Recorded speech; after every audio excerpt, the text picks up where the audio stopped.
श्री चंदन चौहान।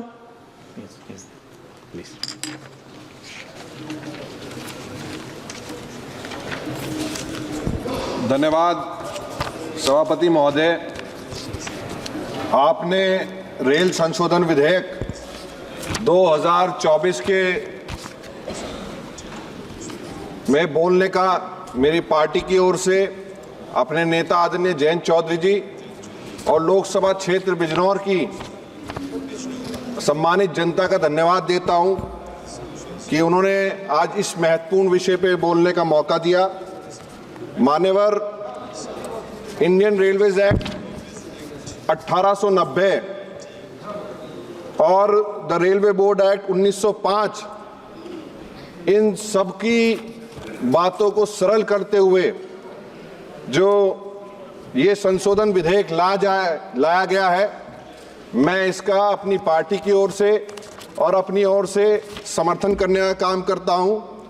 इस विधेयक की महत्वपूर्ण और सरल करने की जो प्रक्रिया आदरणीय प्रधानमंत्री जी और हमारे दोनों मंत्री यहाँ बैठे हैं, मैं उनका धन्यवाद करता हूं कि इस विचार पे उन्होंने सोचते हुए जो 2047 का विकसित भारत का संकल्प है, कहीं ना कहीं रेलवे सबसे महत्वपूर्ण योगदान देने का काम करेगा।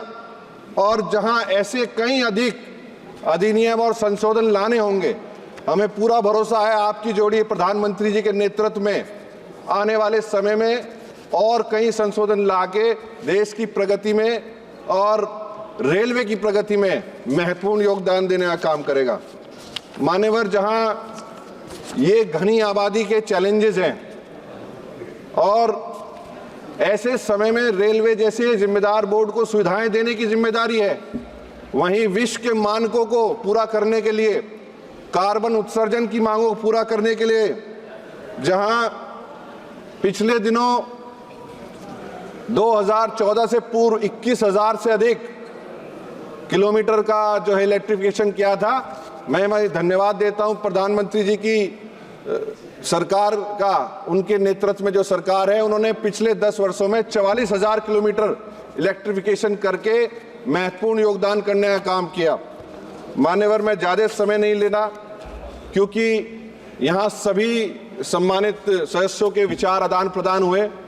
मैं अपनी बातों को हमारे सीकर के सदस्य हैं उनकी बातों से जोड़ता हूँ। निश्चित रूप से हर जगह रेलवे लाइंस को हटाया जा रहा है, अंडर पासिस बनाए जा रहे हैं।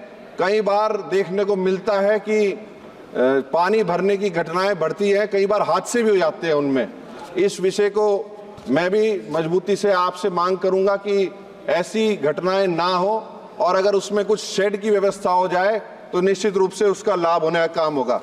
मैं आदरणीय अश्विनी वैष्णव जी का, क्योंकि विशेष लगाव उन्हें बिजनौर लोकसभा से और रहता है, और उनका धन्यवाद कर मानने में 1 मिनट का, उन्होंने हमारी जो वंदे भारत का जो मांग थी स्टॉपेज की नजीबाबाद की, उसको मांग नहीं लिया। मैं इसके लिए धन्यवाद करना चाहता हूं।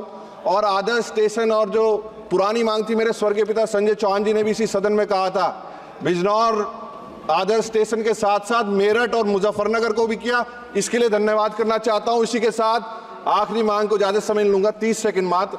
माननीय सभापति जी, जो हमारी सरकार की योजना है हमारे पवित्र स्थानों को जोड़ने के लिए, एक हमारी दौराला हस्तिनापुर और बिजनौर विदुरकुटी होते हुए अगर उस मांग का डीपीआर बन गया है, आदरणीय सभापति जी आपके माध्यम से मंत्री जी और सरकार इसे स्वीकार कर ले तो निश्चित रूप से जो अमृत भारत और विकसित भारत का संकल्प है, इसको हम पूरा करने का हासिल करेंगे। मैं इस विधेयक के समर्थन में आपने मुझे बोलने का मौका दिया, मैं बहुत बहुत धन्यवाद आभार व्यक्त करता हूँ।